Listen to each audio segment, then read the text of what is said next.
কখনো কখনো মনে হয় এই সমাজে সৎ থাকার ইচ্ছেটা সবচেয়ে বড় বিলাসিতা। যে সমাজে রন্ধে রন্ধে দুর্নীতির বিষ ছড়িয়ে থাকে, যেখানে মানুষের বিবেক প্রতিদিন দর কষাকষির নিলামে ওঠে, যেখানে পবিত্র মুখের আড়ালেও পচা যাওয়া আত্মার দুর্গন্ধ লুকিয়ে থাকে, সেখানে সততা নিয়ে বেঁচে থাকার স্বপ্ন দেখা যেন ঝড়ের বিপরীতে একা হেঁটে চলা। এখানে অন্যায় লজ্জিত হয় না, বরং পুরস্কৃত হয়। সত্যকে সম্মান করা হয় না, তাকে নির্বাসনে পাঠানো হয়। যে মানুষ নিজের বিবেক বিক্রি করতে অস্বীকার করে, সমাজ তার মাথাটাই নিচু করে দেয়। তবু কিছু মানুষ আজ সৎ থাকার দুঃসাহস দেখায়। তারা জানে এই পথে করতালি নেই, শর্টকাট নেই, ক্ষমতার ছায়াও নেই।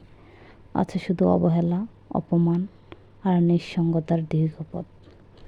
তবুও এই পৃথিবী এখনও পুরোপুরি অন্ধকার হয়ে যায়নি, কারণ সব আলো সূর্য থেকে আসে না। কিছু আলো জন্ম